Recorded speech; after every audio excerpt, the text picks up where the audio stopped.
I thought the worst day of my life would be the day my dad died. I was wrong. That title now belongs to the afternoon. I walked into the motel room she said was just for a solo staycation and found her tangled in the sheets with a man I recognized immediately, our building's maintenance guy.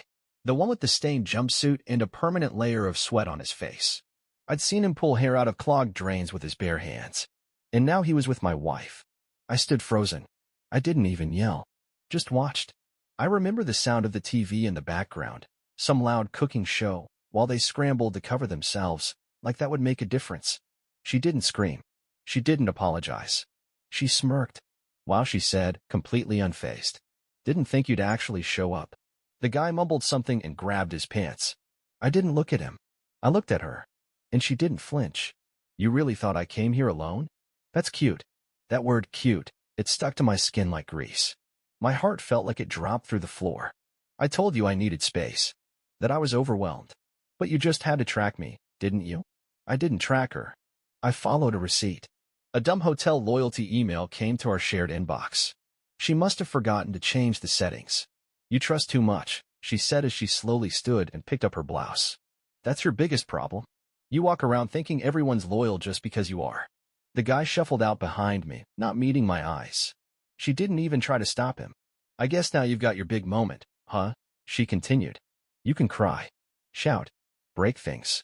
Want me to pretend I'm sorry? Or are we doing the whole, we can fix this routine? I opened my mouth, but no words came out. Nothing. I couldn't even breathe right. My brain wasn't working.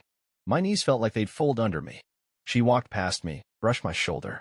You don't scare me, she whispered. You never did. I left without another word. Got into my car. Sat there for nearly 2 hours. The engine running. The radio silent. She didn't call. Didn't text. When I finally drove off, I didn't even know where I was going. Just away. But that image of her, half-dressed, laughing like it was all a joke, stayed with me. It still does. And if you think that was the lowest point, you have no idea what came next. I don't know why I went back. Maybe I wanted answers. Maybe I thought there was still something to save. Or maybe I was just too weak to accept it was over. The next evening, I stood in our kitchen. She came in 10 minutes late, hair still wet, phone in hand, chewing gum like a teenager. She didn't even acknowledge me at first. Just dropped her bag and scrolled. Finally, I said, "Can we talk?" She didn't look up. Talk about what? I swallowed hard. About what happened. That made her laugh. She actually laughed. You mean the motel? She said, grinning. You're still stuck on that? I stared at her, trying to understand how someone I loved for 5 years could turn so cold in one night. But she kept going. Look, you caught me. Congratulations. You won a prize. I need to understand. She rolled her eyes. Of course you do. Was it just him? I asked quietly. Or, don't do that, she snapped. Don't start the how many were there game. You don't want the answer. I felt something twist in my gut. I thought we were okay, I said. I really thought you were happy. That's the thing though, she said, finally locking eyes with me. You always think things are fine just because you're not paying attention. You don't see what's missing, because you never ask. I asked all the time, eh? No, she cut me off. You asked safe questions. Like how was my day, or do we need more toothpaste? You never asked what I wanted. You assumed I was content living in your little bubble. I looked down at my hands. They were shaking. But I loved you, I said. Her face didn't change. That's not the same as making someone feel alive. I didn't know how to respond. She stepped closer, smiling just a bit. You know what he said to me? The guy at the motel? He said, your man probably folds your laundry while dreaming about kissing your feet. She tilted her head. And the sad part is, he wasn't wrong. I felt my chest tighten. I would have forgiven you, I said, if you just told me the truth. Oh, I know, she said calmly. That's what made it so easy. You'd forgive anything, wouldn't you? Then she walked past me, grabbed a water bottle from the fridge. You're too soft, she said, twisting the cap. Too nice. That's your whole problem. You're a walking apology. I didn't say another word. She walked out of the kitchen and up the stairs, humming like nothing had happened. I stood there in the same spot for a long time, still hoping she'd turn around, still hoping she'd say it meant nothing. She never did. And that night, for the first time, something inside me cracked, not from anger, but from humiliation. I didn't sleep that night. I lay in bed, staring at the ceiling, hearing her soft breathing beside me like it was a taunt. She fell asleep as if nothing had happened. Like I didn't matter. Like I was the idiot who forgot his place and walked in on the truth too early. I kept replaying her words. You're a walking apology. She was right. I always said sorry first. Always backed down. Always tried to keep the peace. But now there was no peace left to keep. I got up around 4 a.m. and walked into the guest room. Sat down with my laptop. Opened a new document. I don't know what I meant to write at first, maybe just thoughts. But my hands started typing before I could think. Her patterns. The names she mentioned. The hours she disappeared. The excuses that never added up. The nights out with friends that always ended with no photos and a dead phone battery. I wrote down everything. It wasn't revenge. Not yet. It was survival. I needed to see it in front of me to believe it was real. Because part of me still wanted to forgive her. Part of me still hoped she'd change. That she'd wake up crying and realize what she'd done. But she didn't. When she came downstairs that morning, she looked fresh. Bright-eyed. Even cheerful. Morning, she said. You look like you didn't sleep. I didn't answer. She poured herself coffee, scrolled her phone, smirked. You gonna mope all week or just move on? Something about that moment broke my hesitation. I didn't cry. I didn't beg. I just nodded. Yeah, you're right. Finally, she said. Took you long enough. She walked out the door humming again. Same tune as the night before. As soon as she was gone, I opened her tablet. The one she left behind. She always logged into everything on auto. Emails. Cloud storage. Social media. She never imagined I'd look. But I did. There were messages. Dozens. Some recent. Some old. Different names. All men. Some saved under fake names like Maggie or Yoga Coach. And photos. Hidden in cloud folders labeled with innocent titles like receipts and grocery lists. Photos that told me this wasn't new. This wasn't one mistake. It was a pattern. She'd been treating me like a backup plan for years. That's when I stopped being sad. I started being quiet. I created a new email. A new Google Drive. I copied everything. Messages. Timestamps. Hotel bookings. Payments. I made backups on 3 flash drives and hid them in different places, my office drawer, my car's glove box, one at my brother's house without telling him what it was. Then I deleted all traces from her device. She wouldn't know I'd seen. She wouldn't know I'd changed. I wasn't ready to strike. But I was done being her fool. She thought she knew me. But the version of me she built, soft, spineless, harmless. He was gone. I didn't tell anyone. Not friends. Not family. I didn't post. Didn't rant. I knew that if I moved loud, she'd adapt. She always did. Always turned the tables. Always played the victim. But this time, I moved in silence. My first step? Money. I started by visiting our bank. Quietly opened a new account in just my name. Transferred half of my next paycheck into it. Then I called payroll at work and split the deposit routing 70% to the new account, 30% to the old one. Just enough to not raise questions. She never looked at our finances anyway. Then came the bills. I logged into every service under my name, gas, water, electricity, even streaming apps, and slowly began removing her devices, changing access, and rerouting notifications to the new email I created. It took 5 days to complete. She didn't notice. But the real hit came on day 6. That's when I shut down the car. We had 2 cars, both technically under my name. I made all the payments. Hers was newer, leased in my name, but registered jointly. She used it to run around the city. Always errands, always yoga, always coming back late. So I called the leasing company. Reported it as transferred property under review due to a pending legal issue. Paused the autopay. They said they'd send a recovery notice if payment wasn't received by end of week. Then I waited. 2 mornings later, she was standing in the driveway in a robe, yelling into her phone. What do you mean the car won't start? She came storming back inside, slammed the keys on the table. You changed something on the payment? I just got a message about default status. I shrugged.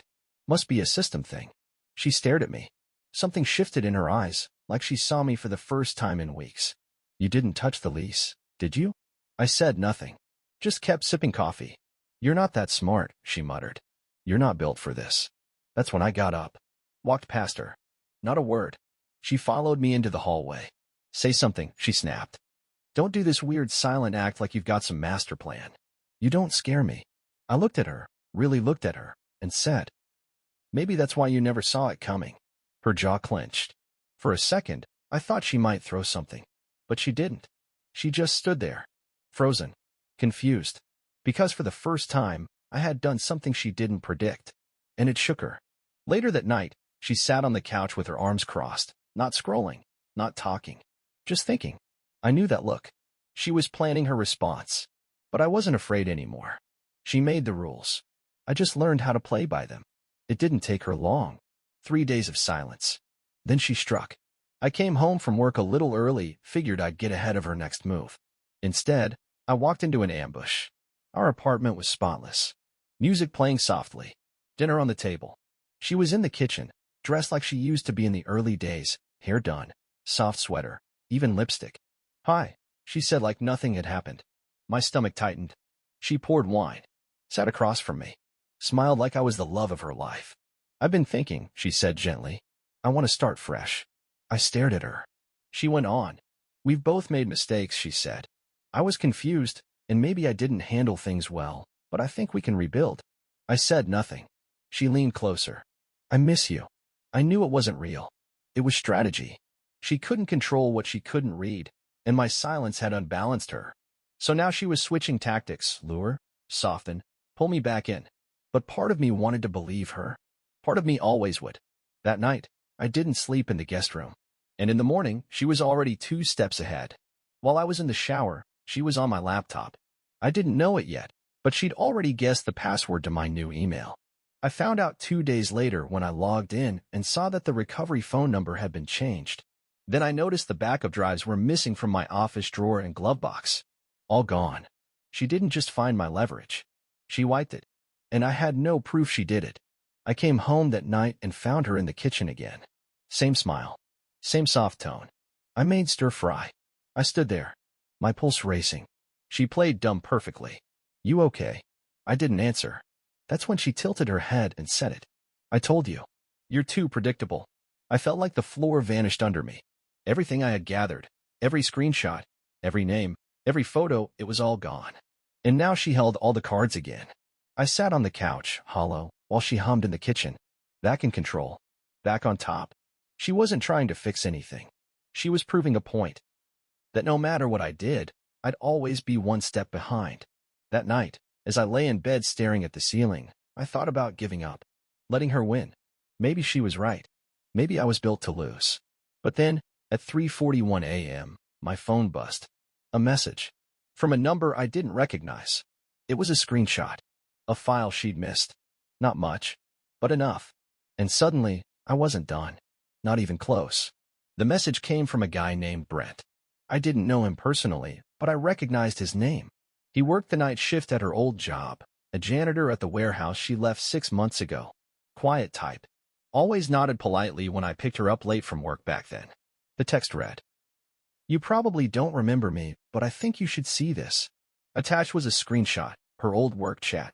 It was from a group thread where she and a few others joked late at night. But one message stood out, circled and read. From her. "If my husband ever finds out about the 3 of you, I'll just flip it. Say he was emotionally abusive. He cries when I leave the room, LOL."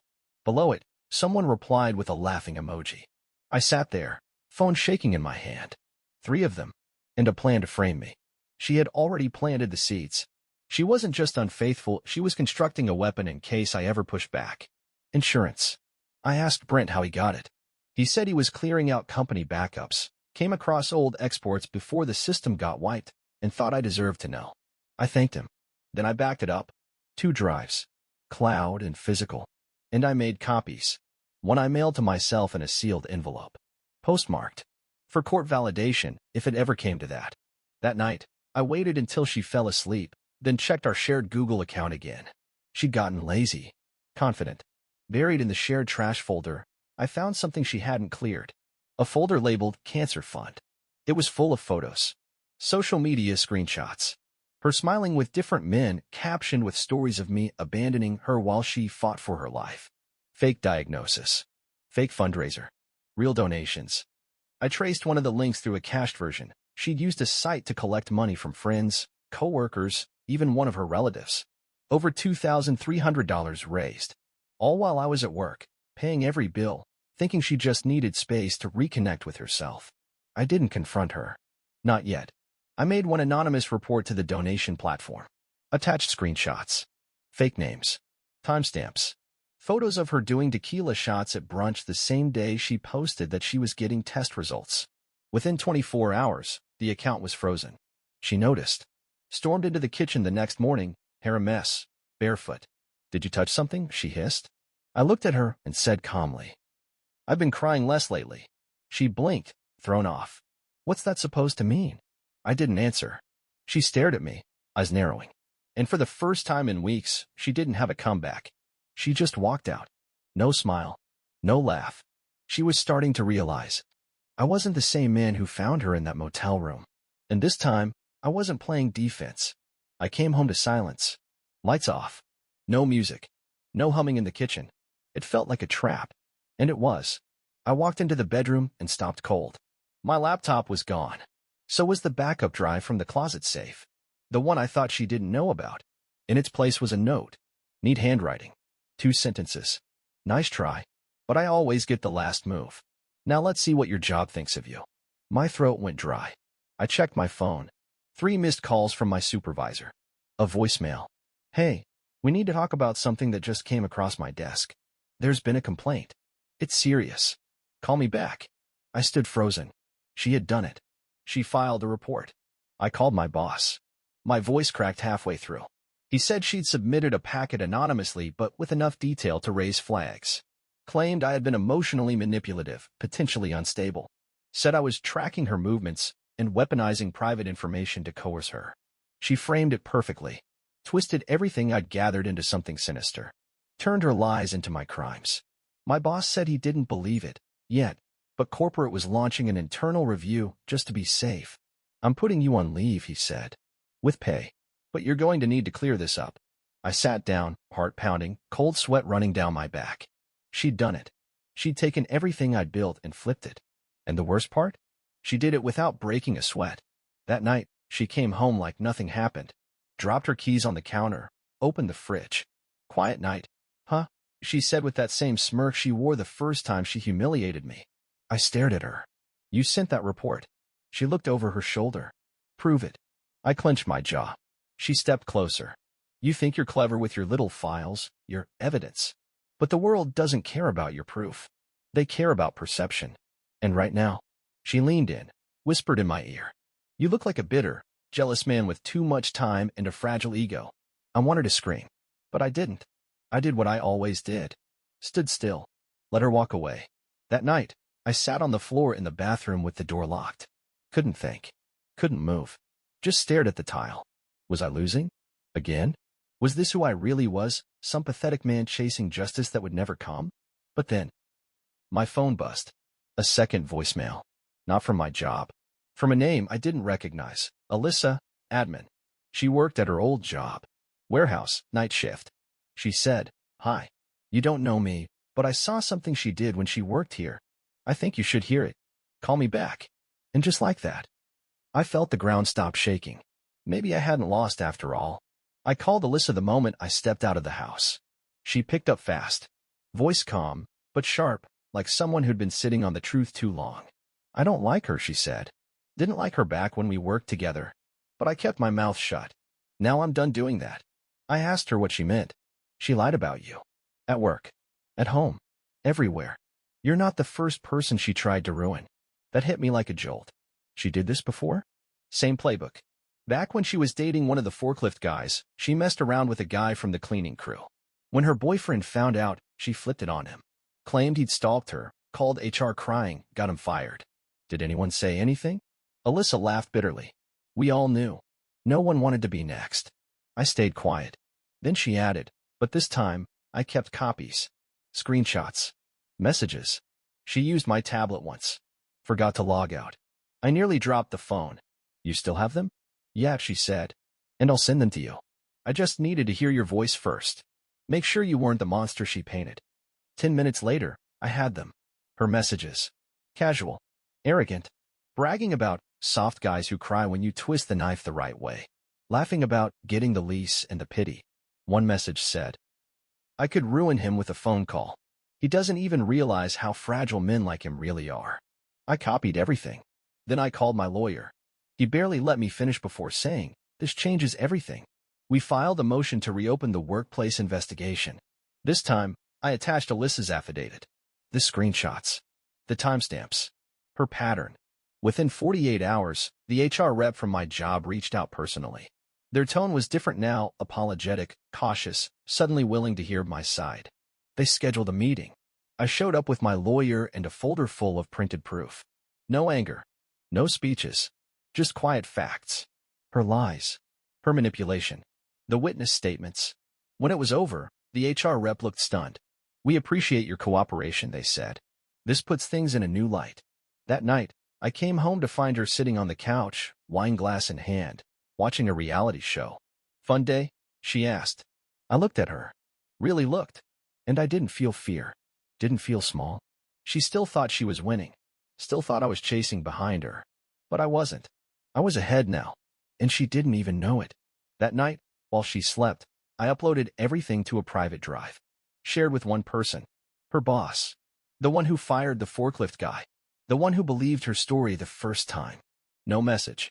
Just the facts. Let them connect the dots. Because she was about to feel what it's like when no one believes her. She didn't scream when the walls started shaking. She adapted.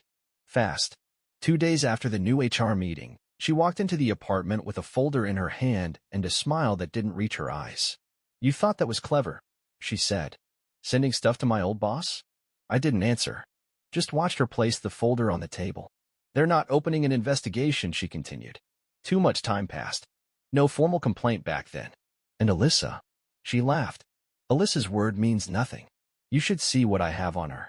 I felt something twist in my chest. She sat down, crossed her legs. "You know what your problem is? You keep thinking the truth matters. It doesn't.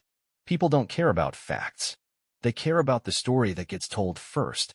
She leaned forward. And I already told mine. I looked at the folder she brought. Didn't want to open it. But I did.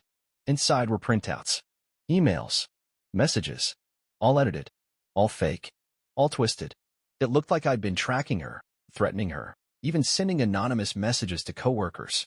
All generated through apps. Timed perfectly. Even screenshots of fake forums where I had been venting about her. "I'll give you this," she said. "You made me work for it this time." "You're not going to win," I said, voice flat. "Oh, honey," she smiled. "I already did." And she wasn't wrong. My job reinstated me, but warned that any more drama would get me terminated. My lawyer called that night. Said, "She has someone helping her. This is coordinated. Someone with experience." Then he said something I didn't expect. "She might not just want to ruin you. She might want to trap you." "For what?" "Legal leverage. Financial dependency. Make you react, make you snap. That gives her everything." I hung up, sat in the dark. And for the first time since this began, I felt it again. That hollow, drowning silence. Like back in that motel room, when I saw her with that maintenance guy. I stared at my reflection in the black TV screen and asked myself the question I kept running from. Was this who I was now? Defeated, destroyed, alone. But then, that same night, as I scrolled through the shared cloud one last time out of habit, I saw a file she'd recently uploaded. Unlabeled, untitled, buried inside a photo backup folder. It was a video, only 20 seconds long. It showed her laughing, drunk, sitting at a bar, talking to someone off camera. She raised her glass and said, "If he ever tries to ruin me, I'll cry in court and say he hit me. He'll fold. Guys like him always do." Then she laughed again and clinked her glass. I froze, replayed it, saved it, backed it up. Suddenly, she didn't win. Not yet. I waited a week. Didn't say a word. Didn't flinch. While she smiled in the kitchen, while she went out every night pretending her world was intact, I sat on the couch replaying that video.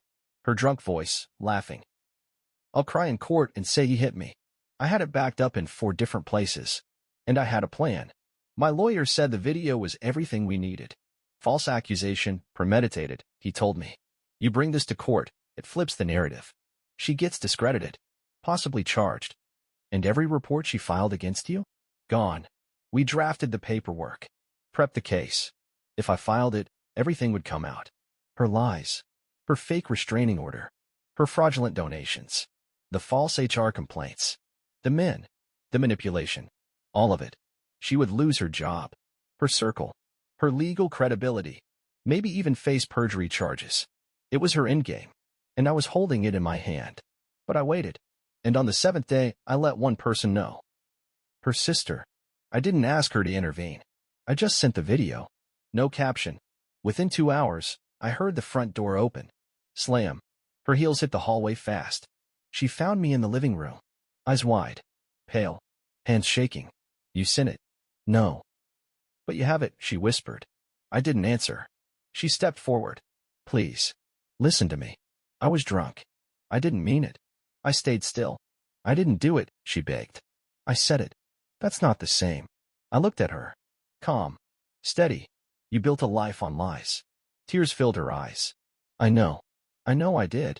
But I swear, I wasn't going to go that far. It was just talk. She sank to her knees in front of me. Tears streaming. Voice cracking. Please don't do this to me. Please. You'll destroy everything. My job. My reputation. I'll lose everything. I'll never recover from this. She grabbed my hands. Begging. I was horrible. I was cruel. But please don't bury me. I'm already on the edge. I looked down at her, this woman who laughed in my face, who called me pathetic, who lied and watched me suffer. And now? She was just a shaking mess on the floor. I stood up, walked to the drawer, opened it, took out the folder, paused, then put it back, locked it. She stared up at me, eyes wide. You're not going to file? No. But why? I turned to her. I don't need to win like you do. She broke, collapsed into herself. I picked up my jacket, walked to the door. Before I left, I looked back at her one last time, still on her knees. And I said, what would you do in my place?